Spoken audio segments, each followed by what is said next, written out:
guys, what's up? Welcome back to my channel, and if you are new, I am so sorry to stumble upon this. Because today we are once again going to be taking a little deep dive into the blog Biblical Gender Roles. So the last time we were taking a look at this monstrosity, we were reacting to an article by this guy where he was talking about 7 ways to groom your young Christian wife. Yikes. So I thought that we should check up on our man, whatever his name is. Daddy Misogyny, is what we'll call him.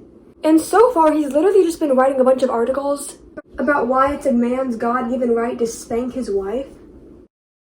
I don't know if this dude is just like a really intense fetish that he hasn't come to terms with yet, or what, but he's like obsessed with the concept of spanking his wife. Anyways, we're not gonna be talking about that today.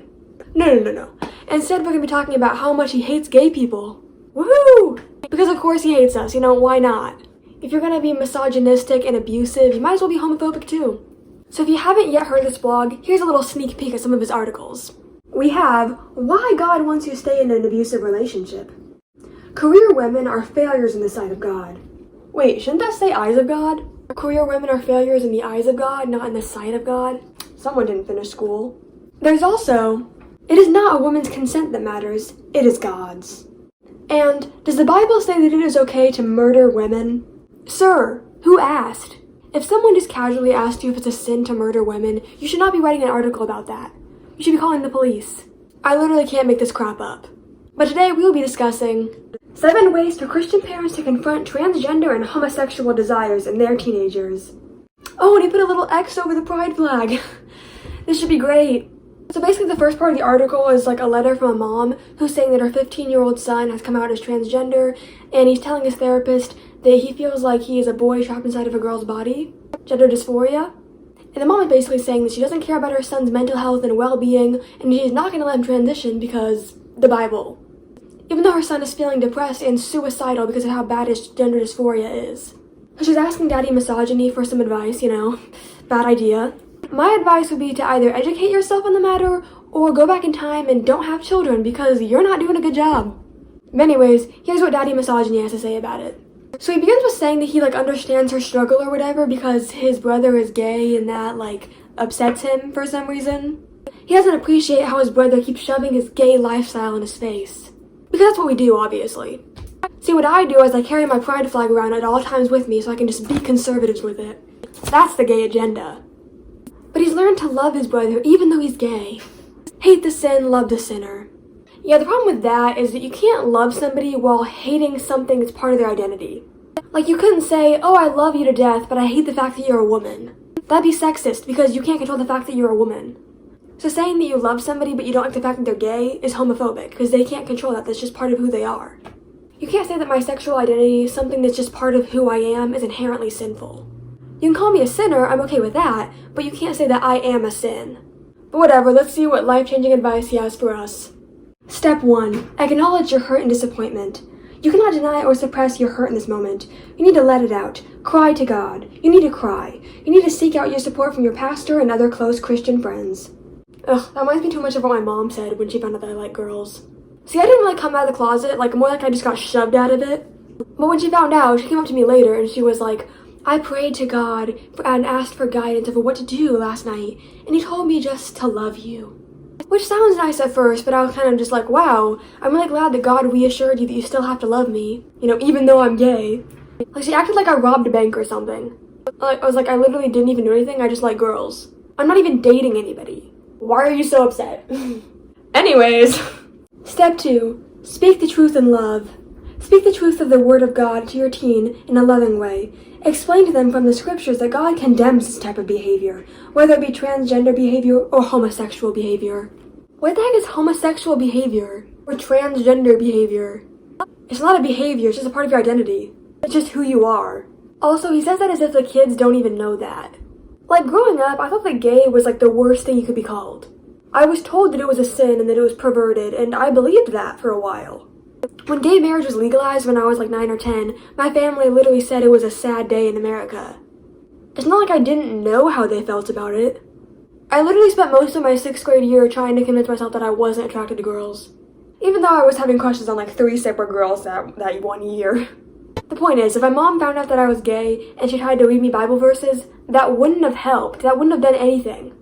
You can't pray the gay way. You can't pray the gay way. No matter what your preacher say. I was already feeling guilty about it and trying to repress these feelings. But there are just some things you just can't change. You don't have to change it, and you don't need to change it. Trust me, no one who was raised in a homophobic family and grew up hearing that being gay was like a sinful or wrong or whatever would choose to be gay. Or transgender. You think your kid likes the crippling gender dysphoria that they feel all the time? Do you think they enjoy being in the wrong body all the time? No, that's ridiculous. Step 3. Tell them that God did not make them this way. The Bible is clear that male and female created he, them, and throughout the scriptures we find that any deviation we see in our world from this is a result of the corruption of sin in the world and in our bodies. No gay, lesbian, or transgender person can biblically say, God made me this way. God did not make gays, lesbians, or transgenders the way they are. Sin made them that way. The struggle your teen faces with gender identity disorders or homosexual temptations is not a struggle against cultural prejudices, but rather a struggle against the corruption of sin within our bodies. God did not make us with these sinful habits and desires. We inherited that from our father Adam. Gosh, stupid Adam and Eve corrupting me. You just had to eat that fruit, didn't you? Well, thanks, because now I'm gay. Now I'm a fruit. Bro, this dude is so stupid, it's exhausting. Yeah, this will really help your kid out. Just assure them that their feelings aren't valid, they're just being a disgusting sinner. That's all. Our modern culture has manipulated you into thinking that you're LGBTQ or whatever. That's why gay people didn't exist in history. Wait, what? Sappho? That's just gals being pals. I have so many Sappho quotes hanging up on my wall at my dad's house, it's insane. Anyways, let me give you a quick little science lesson, buddy, which might be completely pointless because I don't think you believe in science. So first, transgender people. Because I hate the fact that he refers to them as transgenders. That just sounds offensive. But basically, men and women have different brain structures. Transgender individuals have a similar brain structure to the gender that they identify as. So for example, a transgender woman, although she was born in a male body, her brain matches the structure of a typical cisgender female. She would quite literally be in the wrong body. That's what causes gender dysphoria. And also, wasn't there evidence to show that being gay is genetic or whatever? Or I heard that it could be caused by prenatal birth hormones? Either way, not a choice, and certainly not a result of culture. I was raised with almost zero LGBTQ plus representation or acceptance, and I'm still gay, so... Step 4. Tell them that God wants them to be renewed their minds.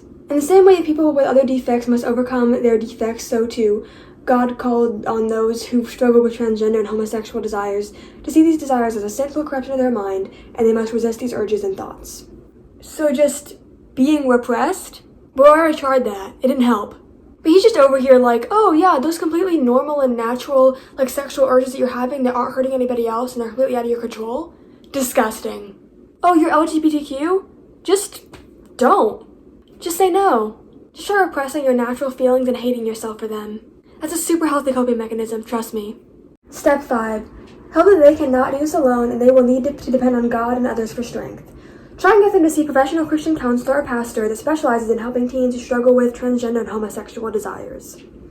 I mean, yeah, they should see a therapist, but not because they're gay or trans, but because they have to deal with you on a regular basis. That's enough trauma for a lifetime. But seriously, you're just gonna force them to go to somebody that will just reinforce your beliefs? What church does this guy even go to? He's bad enough, but imagine an entire, building full of people who all believe that gay people will go to hell and that spanking your wife is acceptable. That is terrifying. I would love to go undercover there and just report everything back to you. But then again, they might burn me at the stake, so that might not be a good idea. Hold on, I'm gonna write this guy an email and ask him. Okay, I said, hello, I've been reading your blog for quite a while now. I am a devoted wife and mother of 4 beautiful children. My husband has recently moved us to a different city far away from our previous location, and we are now searching for a new church. After reading your blog for a while, I was wondering what church you attend, as I would love to find one that holds your beliefs. Unfortunately, as wicked movements such as feminism and gay rights have corrupted our society, it has been extremely difficult to find a church that holds traditional and godly beliefs. If you are uncomfortable telling me what church you attend, I understand. Perhaps you could at least recommend a church? Thank you. God bless and WAP. Worship and praise. I hope he responds. Anyways, tell them that God can and will help them beat this temptation if they will let him. Many people act as if it's impossible for a person to overcome temptations of transgenderism and homosexuality, but there are many Christians who have done this and gone to live normal lives and are pleasing to God. It might be helpful to look up some Christian ministries and stories of gay and transgender teens that have gone on to live normal lives. Pray with them daily and tell them to pray by themselves as well daily. They need to bring their struggles to God on a daily basis. There was actually a book called Gay Girl, Good God. It was recommended by, you guessed it, Girl Defined. And it was written by this woman named Jackie about her journey of how she, beat homosexuality. And, no, she didn't.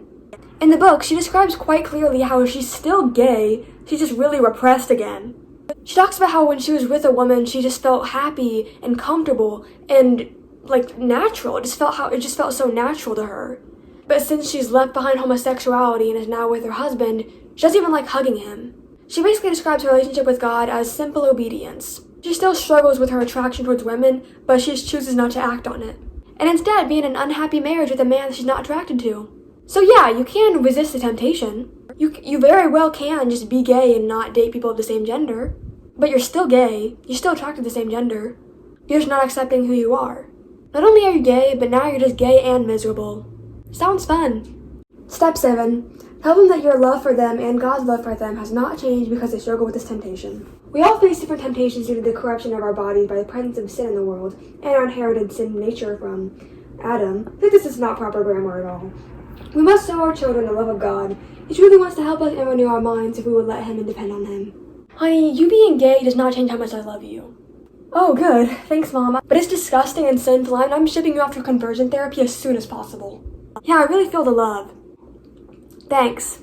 My teen struggles with suicidal thoughts. How should I deal with this? This is extremely common for teens who struggle with transgender and homosexual desire to also struggle with suicidal thoughts. This is yet another reason to get your teen into a good Christian counselor who can not only help them with their transgender or homosexual temptations, but also the accompanying suicidal thoughts that come with it.